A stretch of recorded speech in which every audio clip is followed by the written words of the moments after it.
سعودی عرب میں غیر ملکیوں کی ملازمتوں پر مزید پابندیاں۔ ریاض میں آئندہ 8 سالوں میں 30% سے زیادہ گاڑیاں بجلی سے چلیں گی۔ فجیرہ میں ایک 5 سالہ طالب علم کی سڑک حادثے میں موت۔ کویت میں کورونا کی زیادہ تر پابندیاں ختم۔ ترکی میں زمین کے جھگڑے میں 3 بھائیوں کی موت۔ استنبول کے ایک محلے میں بچھوؤں کا بسیرا۔ آج سوموار کا دن اور اکتوبر کی 25 تاریخ ہے۔ عرب دیش کی خبریں سننے والوں کو فیض الحق کا سلام۔ سب سے پہلے سعودی عرب میں مقیم بھارتیوں کے لیے ایک بڑی خبر۔ بھارتی فضائیہ ایئر انڈیا نے اعلان کیا ہے کہ وہ اس مہینے یعنی اکتوبر کے اخیر سے بھارت اور سعودی عرب کے مختلف شہروں کے درمیان اپنی پروازیں یا سروسز شروع کر رہی ہے۔ ابتدا میں بھارت کے مختلف شہروں اور ریاض، جدہ اور دمام کے درمیان ہی فلائٹس شروع ہوں گی۔ بعد میں دوسرے شہروں تک بھارتی ایئر انڈیا کی پروازیں شروع کی جائیں گی۔ چونکہ ایک طویل عرصے سے بھارت اور سعودی عرب کے درمیان پروازیں بند تھیں، اس لیے انڈین ایئر لائنس نے کہا ہے کہ مسافروں کی بھیڑ ہے اور 31 اکتوبر سے 26 مارچ کے درمیان بکنگ کا بہت زیادہ دباؤ رہے گا۔ اس سے قبل سعودی عرب کے محکمہ سول ایویشن نے اعلان کیا ہے کہ 17 اکتوبر سے سعودی عرب کے تمام ہوائی اڈے کھولے جا رہے ہیں۔ یہ اطلاع ملک میں آپریٹ کرنے والی مختلف ملکوں کی ایئر لائنس کو بھی دی گئی۔ سعودی عرب میں اب تمام ہوائی اڈوں پر مسافروں کے آنے جانے کی تعداد میں کوئی کمی نہیں ہوگی، لہذا جتنی تعداد میں کورونا کی پابندیوں سے پہلے مسافرین آتے جاتے تھے آ جا سکیں گے۔ اگر آپ بھارت اور سعودی عرب کے درمیان جلد سفر کرنے کے خواہش مند ہیں تو جلد از جلد ایئر لائنس یا ٹریول ایجنسیوں سے رابطہ قائم کر لیں، ورنہ اکتوبر سے مارچ کے درمیان سفر کے لیے سیٹوں کا مسئلہ سنگین ہوگا۔ پاکستان سے بھی پروازوں کے جلد شروع ہونے کے امکانات بتائے جا رہے ہیں۔ مدینہ کی پولیس ان 6 افراد کی تلاش کر رہی ہے جنہیں ایک وائرل ویڈیو میں ایک دکان پر قبضہ کر کے اسے لوٹتے ہوئے دکھایا گیا ہے۔ اس عمل میں ان 6 افراد نے، جن کی پہچان بھی کر لی گئی ہے، اسلحے کا بھی استعمال کیا تھا۔ یہ سب 20 سے 30 سال کے درمیان کے لوگ بتائے جا رہے ہیں۔ اسی دوران سعودی محکمہ موسمیات نے اعلان کیا ہے کہ جازان اور اس کے قریبی علاقوں میں تیز ہوائیں چل سکتی ہیں اور بادل اور بجلی کے کڑکنے کے بھی آثار ہیں۔ یہ صورتحال سوموار کو شام 6 بجے تک قائم رہ سکتی ہے۔ یمبو اور الرائس میں دھند یا کہرے کے آثار بھی بتائے جا رہے ہیں، جس سے ویزیبلٹی متاثر ہو سکتی ہے۔ سعودی منسٹر آف ہیومن ریسورسز نے اعلان کیا ہے کہ سیکریٹری، مترجم، اسٹور کیپر اور ڈیٹا انٹری کے پیشے میں اب صرف سعودی شہری ہی کام کر سکیں گے، یعنی ان پیشوں میں سعودی عرب میں بھارتیوں، پاکستانیوں اور دیگر شہریوں کے کام کے مواقع نہیں رہے۔ سعودی حکومت اس بات کی کوشش کر رہی ہے کہ زیادہ سے زیادہ پیشوں یا سیکٹرز میں سعودی خواتین اور مرد کو ہی ملازمتوں میں رکھا جائے اور لیبر مارکیٹ میں ان کا تناسب بڑھے۔ یہ حکم پرائیویٹ سیکٹر کی نوکریوں کے لیے بھی ہے۔ حکومت کے سعودی مترجم اور اسٹور کیپر کی تنخواہ بھی 5000 ریال طے کر دی گئی ہے۔ آئندہ سال 8 مئی سے پہلے اس حکم پر عمل درآمد شروع کر دیا جائے گا۔ اگر آپ بار بار عمرہ کرنے کے خواہش مند ہیں تو مبارک ہو، اب 15 دن کے فاصلے کو ختم کر دیا گیا ہے۔ اب آپ جب چاہیں عمرہ کر سکتے ہیں، لیکن وقت، دن اور تاریخ کا تعین اعتمرنا اور توکلنا ایپس کے ذریعے ہی ہو سکے گا۔ سعودی عرب نے اعلان کیا ہے کہ 2030 تک دارالحکومت ریاض میں چلنے والی 30% گاڑیاں بجلی سے ہی چلیں گی۔ دنیا میں سب سے زیادہ پیٹرول ایکسپورٹ کرنے والے اس ملک نے یہ فیصلہ پلانٹ وارمنگ ایمیشنز کو کم کرنے کے مقصد سے لیا ہے۔ اب چلتے ہیں امارات۔ فجیرہ میں ایک عرب اسٹوڈنٹ یا طالب علم کی اسکول کے سامنے ہی ایک سڑک حادثے پر موت ہو گئی۔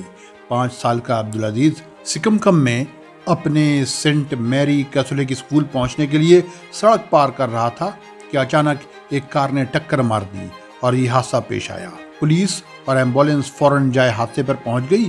یہ بچہ اکیلا ہی سڑک پار کر رہا تھا جب اس کے ساتھ یہ حادثہ پیش آیا۔ اس حادثے میں فوراً ہی اس کی موت واقع ہو گئی۔ ابوظبی کی ایک عدالت نے ایک کار ورکشاپ کو حکم دیا ہے کہ وہ معذرتی کار کے مالک کو 13,500 درہم اس نقصان کے ہرجانے کے طور پر ادا کرے جو اس کار کو اس کی ورکشاپ میں ایک حادثے کے دوران پہنچا تھا۔ کار کے مالک نے ورکشاپ کے خلاف عدالت میں درخواست دے کر 54,000 سے زیادہ رقم मुआवजे के तौर पर तलब की थी। अदालत ने यह फैसला सिविल मामलात के कानून की दफा 282 के तहत किया है। वर्कशॉप के मालिक ने इस हादसे और उसमें होने वाले नुकसान से इनकार भी नहीं किया। दुबई में बड़ा आलमी तिजारती मेला चल रहा है जिसे दुबई एक्सपो कहा जाता है। बताया जाता है कि गुज़िश्ता 24 दिनों में 15 लाख से ज़्यादा लोग ये मेला देखने आए। ये मेला 1 अक्टूबर को शुरू हुआ था, जहां दुनिया के बेशतर ममालिक अपनी सनत तिजारत और तहज़ीब व सक़ाफ़त का मुज़ाहरा कर रहे हैं। यहाँ भारतीय पवेलियन में मुतनाज़ा राम मंदिर का मॉडल भी रखा गया है, जो अदालत के हुक्म पर मुनहदिम तारीख़ी बाबरी मस्जिद की जगह पर बनाया जाना है। इमारात और इसराइल ने कोरोना वैक्सीन की एक दूसरे की सर्टिफिकेट को मान लिया है और दोनों मुल्कों के दरमियान आने जाने के लिए ग्रीन कॉरिडोर शुरू कर दिया गया है। इमारात में मौजूद इसराइली सफारत खाने ने ट्वीट करके कहा है कि अब दोनों मुल्कों के दरमियान बिला रोको टोक टूरिज्म बढ़ेगा। अब कुछ खबरें कुवैत से। कुवैत ने कोरोना की वबा पर काबू पाने के लिए जो पाबंदियां आयद की थीं वो बड़ी हद तक ख़त्म कर दी हैं और शनिचर से ही अपने हवाई अड्डे भी मुकम्मल तौर पर खोल दिए हैं। यहाँ अब मस्जिदों में नमाजियों पर कोई पाबंदी नहीं, सफ़ों में नमाजियों के दरमियान कोई फासला भी नहीं होगा, लेकिन शॉपिंग मॉल, रेस्तरां और कैफ़े जैसी बंद जगहों पर मास्क, फिजिकल डिस्टेंसिंग जारी रहेगी। यहाँ कॉन्फ्रेंसें करने, दूसरी समाजी सरगर्मियाँ करने, शादी ब्याह की महफिलें सजाने की भी इजाज़त दे दी गई है। गुज़िश्ता हफ्ते कुवैत ने वीज़े भी देना शुरू कर दिए थे, लेकिन लाजमी करार दिया था कि कुवैत आने वाले लोगों को यहाँ के अप्रूव्ड वैक्सीन ही लेनी होगी। कुवैत ने ये पाबंदियाँ आहिस्ता आहिस्ता 5 मरहलों में ख़त्म की हैं। यहाँ हालिया दिनों में कोरोना के वाक़यात में गैर मामूली कमी आई है। इस मौके का फ़ायदा उठाते हुए कुवैत में शॉपिंग मॉल्स के चेन कारफोर ने एनुअल सेल्स शुरू करने का ऐलान किया है, जो 1 नवंबर से 5 दिसंबर यानी 5 हफ्तों के दौरान जुमा कारफोर ऑर्गेनाइज करेगा। इस मौके पर बेशतर चीज़ों पर 50% तक कीमतें कम रहेंगी। कुवैत में 16 गैर मुल्की मुकीमों को मुल्क के इकामा या रेजिडेंसी और लेबर लॉ की मुखालफत के लिए गिरफ्तार किया गया है। इसी दौरान पुलिस को इत्तला मिली कि सबाहिया के इलाके में एक नौमौलूद बच्चा पड़ा हुआ है। पुलिस ने वहां पहुंचकर उस बच्चे को उठाया और उसे अस्पताल पहुंचा दिया गया, जहां वो सेहतमंद बताया जाता है। उस बच्चे के वालिदैन की तलाश की जा रही है। कुवैत में पुलिस ने 20 और 22 अक्टूबर के दरमियान 472 चालान बगैर लाइसेंस के गाड़ी चलाने वालों पर किया। लाइसेंस के बगैर कार चलाने वाले बेशतर कुवैतियों और गैर मुल्कियों के बच्चे हैं। पुलिस ने उनकी इत्तला उनके वालिदैन को दी है। इसी दौरान कुवैत में एक कार के अंदर एक पाकिस्तानी की अचानक मौत हो गई। उसे नेचुरल डेथ बताया जा रहा है। अबू हुलैफा इलाके में देखा गया कि एक कार खड़ी है और उसमें एक शख्स सो रहा है। पुलिस बुलाई गई तो पता चला कि वो शख्स पाकिस्तानी है और कार में ही उसकी रूह बर्बाद कर चुकी थी। कुवैत की अपील कोर्ट ने उस कुवैती खातून के मुकदमे की समाअत 31 अक्टूबर तक मुलतवी कर दी है, जिस पर अपने शौहर के कत्ल का इल्ज़ाम है। अब चलते हैं तुर्की के मशरक़ी इलाके में वाक़े वान डिस्ट्रिक्ट में 4 अफराद को मुहाजिरीन या माइग्रेंट्स की ट्रैफिकिंग के इल्ज़ाम में गिरफ्तार किया गया है। उनमें गैर मुल्की भी है। तुर्की के सिक्योरिटी के महकमे ने 18 से 24 अक्टूबर के दरमियान भी 4 ऑपरेशंस किए थे, जिनमें 20 मुश्तबा अफराद को गिरफ्तार किया था। इस्तांबुल में मंशियात के कारोबार के खिलाफ एक कार्रवाई हुई, जिसमें हेलीकॉप्टर का भी इस्तेमाल किया गया। यह कार्रवाई सुबह सवेरे मकामी वक्त के मुताबिक 6 बजे के करीब कोचोक शकमजा के इलाके में की गई। इस कार्रवाई में 32 अफराद को गिरफ्तार किया गया है, जिनसे बड़ी मिकदार में मंशियात बरामद हुई हैं। जोनगोल्दाक में 47 अफराद को फूड पॉइजनिंग के शुबे में अस्पताल में दाखिल किया गया है। उन लोगों ने अलाबली में एक शादी की तकरीब में खाना खाया था, उनका इलाज किया जा रहा है। तुर्की में गुज़िश्ता 9 महीनों में तकरीबन 3,10,000 सड़क हादसे हुए, जिनमें 1,500 अफराद की मौत हो गई। सबसे ज़्यादा सड़क हादसे इस्तांबुल में हुए, उसके बाद इज़मिर और अंकारा में। तुर्की के महकमे मौसमियात ने बताया है कि जेरसोन, तराबजोन, अर्थफीन और रेजी में सैलाब और लैंड स्लाइडिंग हो सकती है।